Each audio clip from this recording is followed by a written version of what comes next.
Dr. Fauci, do you still support funding of the NIH funding of the lab in Wuhan? The NIH has not ever and does not now fund gain-of-function research in the Wuhan Institute. We have not funded gain-of-function research on this. I will repeat again, the NIH and NIAID categorically has not funded gain-of-function research.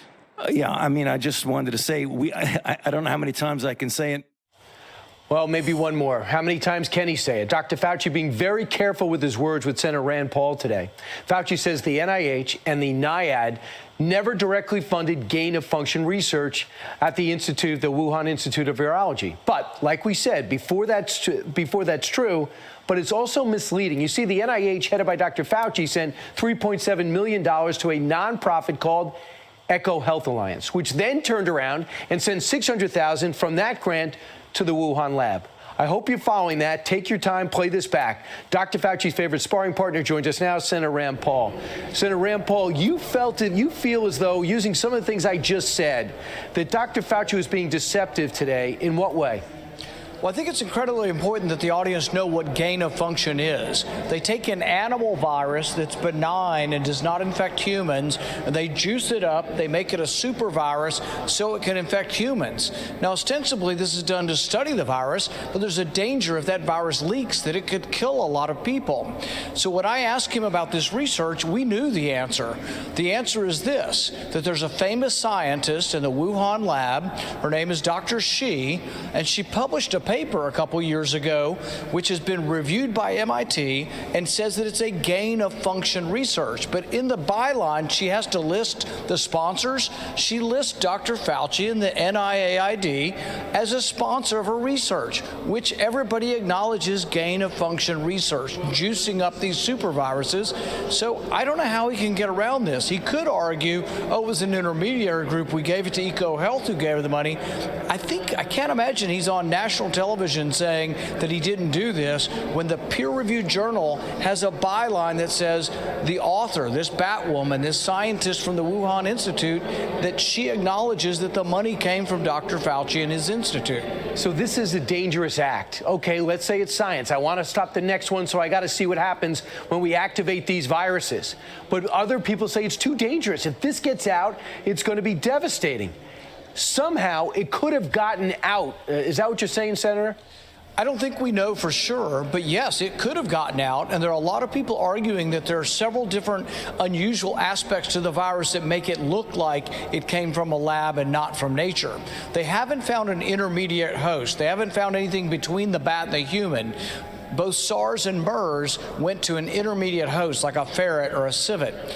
But the other thing that's peculiar about this is that when we look at this and we say, did it come directly? The way they're studying this in the lab, they studied the SARS virus. This is the one like COVID that came around in 2004, but had a 15% mortality. So they juiced up this already deadly virus and made it more infective into humans in the lab. They've admitted that they did that, but can you imagine 15% mortality? COVID-19 has a 1% mortality. That means instead of 3 million people dying worldwide, if one of the viruses that she worked on with NIH money got out, 45 million people could have died. There are 11 labs like this in the U.S. that are studying animal viruses that they're transforming into deadly human viruses. 11 labs like this in the United States. So what is important for people to understand is that forgetting about Dr. Fauci and his future, or your political future, this is about understanding how this started to stop the next virus. If we don't understand how this started, we're going to get slammed again and we're going to be ill-equipped once again. I don't understand the lack of curiosity from Dr. Fauci. This is his business. Why is that not his obsession rather than being on 25 talk shows a day? If you want to be even more confounded by this, they wanted to investigate what happened over there. The person they investigated is the head of EcoHealth. So they hired the person to investigate whether there was a problem at the lab. They hired the guy that gave them the money. So if something came out that said this virus came from the lab, do you think the person that gave them the money might have culpability? Absolutely. So they hired the guy to do the investigation who has a conflict of interest here. So you start to wonder, all of these wagons are circling. The Chinese communists aren't talking. We gave them the money. I mean, there's a lot of potential problems here. But once again, I'm not saying it did come from the lab. I don't know. But there's a lot of evidence that makes me worried about this lab, and the fact that people are not being honest, the fact that Dr. Fauci would lie and say that he didn't give any money to this lab. Now, maybe his answer is like you said, he gave it to an intermediary who gave it to them. But if that's his answer, I would think that's a kind of a curious way of saying it didn't happen when it really did happen. And I got to leave it here. 4 months into the coronavirus emergency, the deputy director of the NIAID wrote an email to EcoHealth. And they said, quote, "You were instructed to cease providing any funds to the Wuhan Institute." Peter Danzig is the chief scientist there. He quickly got 77 Nobel Prize winners to sign a statement saying not to deprive them of their money. What's the desperation to get Western money into an area where we know the virus came from some way, somehow? But here's the other interesting thing. If Fauci's deputy is writing a note saying that they're going to stop the money, that implies that there was money flowing to the Wuhan Institute. He says no money was flowing to the Wuhan Institute.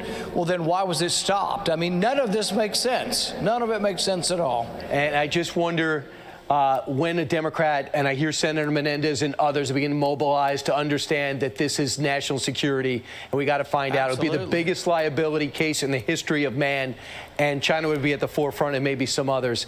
Senator Rand Paul, thanks for asking the tough questions, especially over the last year, and especially today as it has to do with the science. I know you got 20 million things to do. I appreciate you joining us tonight. Thanks. Beijing acknowledges now that they don't think it originated in that market.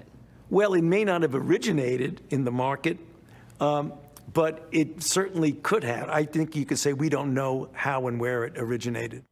He can't quit the wet market theory. So why should we trust them now? Here now to react, a man in the middle of it, Senator from Kentucky, Rand Paul. Senator, thank you so much for joining Fox News Primetime. Really appreciate it. Thanks for having me. Absolutely. So we have the introduction of Omicron. You have the way in which the South African doctor has characterized it, which is thankfully unusually mild. Yet when you watch the media, elected officials, they're on hyperdrive on the fear index. Your response to where we are right now with this now third iteration? You know, I think the hysteria gets the better of the media, and we need to calm down, take a breath, and see what this is. Now, if it turned out to be worse, then we're going to have to, make some decisions. But it looks like, and this is what happens a lot of times with viruses, as they mutate, they become more transmissible, more easily contagious, but a lot of times they become less deadly. And that's what the reports are, at least the initial reports from South Africa are, more transmissible, but fortunately less deadly. Senator, do you agree or disagree with the decision to institute a travel ban in South Africa and surrounding countries? Remember, Joe Biden characterized it as utterly racist against black and brown people for Donald Trump to do so. Now they're doing it, but it could wait until Monday. It's incredibly hypocritical for him to have criticized Trump and now do the same thing. But if you ask me just about bans in general don't work. Almost nothing that man does works to slow down the spread of a virus. The vaccine works, and natural immunity. Everything else we've done could have possibly delayed it a little bit, but really probably has done little, if nothing, to changing the trajectory of things. Every time we've instituted a mandate, whether it be masked or social distancing or how many people can be at a restaurant or how late you can get a drink at a bar, none of this affected the trajectory of the virus. The virus has moved. The numbers of viral infections per day have moved regardless of what man has tried to do. Other than the vaccine, and the vaccine was working pretty well in May of April, but now the vaccine isn't working so well and the virus is escaping it. So the one thing they could do, they're not doing, and that is we should allow for a new vaccine to be introduced. They have it waiting, but they're not doing anything to introduce the new vaccine. Why would they not introduce a new vaccine? You know, that's a good question. I think, well, maybe they bought a lot of the old one. They haven't used it up yet, and maybe they're trying to be frugal. Maybe somebody has something invested in the old one, but the old one isn't working so well. It probably does reduce your risk of severe hospitalization still and death, but it's not really fighting off the virus at a level where we really could change the trajectory. In April and May of this year, we got down to less than 10,000 cases a day. We did that when the first vaccine was very, very effective. When we got the Delta variant, now that it dominates, the vaccine isn't as effective as it was. And we have a new vaccine. It's sitting there. We approve a new vaccine for the flu. They criticize Trump endlessly for, why does he do the vaccine? We got a vaccine within 1 year, and why aren't they doing anything to introduce a new vaccine or to get the red tape out of the way? Let's get the new vaccine out and see if that helps everyone. It's a good point. The guy who made a living getting rid of red tape got rid of it. He gets no credit for it. Now they can't seem to do anything similar now that we're in the middle of it. You alluded to it, Senator, the fact that things that we did in 2019 don't match the reality of where we are in 2021. Well, one man's been there the entire time. You know him well, Dr. Anthony Fauci. He had an interview on Sunday where he declared that he represents science. Take a listen. Anybody who's looking at this carefully realizes that there's a distinct anti-science flavor to this. So if they get up and criticize science, nobody's going to know what they're talking about. But if they get up and really aim their bullets at Tony Fauci, well, people could recognize there's a person there, so it's easy to criticize. But they're really criticizing science because I represent science. I never broke the law. I am the law. Because I represent science. I never broke the law. I am the law. Because I represent science. I never broke the law. I am the law. He represents science. I have a feeling he might be talking about you, Senator. You know, when a government bureaucrat has the audacity, the arrogance to say they represent all of science, we should be running the other way. We should be running the other way. We should be running the other way. It conjures up images of the medieval church, and their repression of science. Science has nothing to do with having obedience to any kind of government dogma. Science has nothing to do with having obedience to any kind of government dogma. Science has nothing to do with having obedience to any kind of government dogma. And you have to realize that most of what Fauci talks about isn't science. He's not talking about a study on this or a study of that. He's talking about wear a mask. Well, when you talk about the peer-reviewed studies of masks, there was one done in Denmark, showed that it didn't work. When you look at all of Sweden, 1.8 million children have not been wearing masks for the last 2 years. They've had 0 COVID deaths. And you say, well, have the teachers been infected? Well, it turns out the teachers are infected at the same rate as the rest of the public. So they've had no mask for a year and a half, and it has worked, and that's a whole country. And there's no real discussion of this because if you question him, and really that's public policy, that's not science, it's public policy backed by some science. But if you question him, somehow you are questioning science because he represents all science, that is incredibly arrogant. It really is. It conjures up Sylvester Stallone, I am the law. At one point it becomes completely absurd, and as you pointed out, very, very arrogant. Senator Rand Paul, thank you so much for breaking down actual science for us. As you know, scientists have a duty to not let politics affect their research, but one Northwestern University professor saying in a Wall Street Journal op-ed that it's happening. He writes this: scientists corrode public trust when they pretend to have authority on social and political matters. We thought our next guest, the author of the new book, The Dying Citizen, would be perfect for this topic. Victor Davis Hanson joins us now, senior fellow at Hoover Institution. Nice to see you, Victor. Morning to you. Science is to be respected and explored. We all know that. It's also to be questioned to make sure that the science is correct. How do you see the position of this professor here? Well, I think he's absolutely right. What we've done, Bill, is we've entrusted these unelected people, bureaucrats, with judicial, legislative, and executive power. So Dr. Fauci practices what Plato called the noble lie. So wear no mask, wear one mask, wear 2 masks. And when he's caught, he said, I did it for your own good so you wouldn't buy all the masks up and doctors wouldn't have them. Herd immunity, 60, 70, 80%. I kept changing the figure because the science was necessary to adapt to show you that you still had to get vaccinated. And the worst, of course, as people pointed out, is natural immunity was as comparable or superior to acquired, but he didn't want to tell you that because he's afraid that the citizen might say, I'll take my chances and get COVID. If I'm under 60, it's 99 plus. And I don't think they should do that, but he was afraid of that, and then they would get COVID and not have to take the vaccination and get superior immunity. But how absurd is Dr. Fauci? Because if you get vaccinated, he's saying if you have COVID, you still have to get vaccinated. So the people in COVID are saying, well, if COVID acquired immunity is superior, do I have to, do the people who are vaccinated have to go out and get COVID so they have double protection like you want me to have double protection? So and then, this is common, Bill. We had those 1,200 healthcare professionals in May of last year swear that the mental health concerns of the BLM protesters were more important than violating quarantine, violating social distancing, violating mask wearing. And, I'm really disgusted with this, and I think everybody is. They don't like these noble lies, if that's what the term is. James Clapper, when he lied, if you remember, under oath, and said the National Security Agency doesn't surveil people. And then when caught, he said, well, I only gave the least untruthful answer. Or those 50 retired CIA experts, scientists, whatever we use, said Hunter Biden's laptop is probably Russian disinformation. And they did that because they thought it was noble not to see Joe Biden lose the election. I would just argue, these Victor, people are very dangerous. If the science takes you in a different direction, you have to change your position, your feeling on that. In this piece that I mentioned by Gary Saul Morrison, he writes that last year in Montana's Glacier National Park, they had to remove signs that said the glaciers would be gone by the year 2020. That's an irony there into itself. Now, the governor of Texas, Greg Abbott, had a breakthrough case with COVID. And just this week, he signed an executive order that would ban the vaccine mandate. Now, assume that his position is based on science. How do you feel about a governor of a very large state like that taking that position? Well, I think what he's saying is that I have informed citizens and I serve at their bequest, and they're rational people, and they're going to make a decision that if they're under 60, and it's very unlikely they're going to die from COVID, and they may prefer to take their chances rather than to get a vaccination. I didn't do that. I don't recommend it.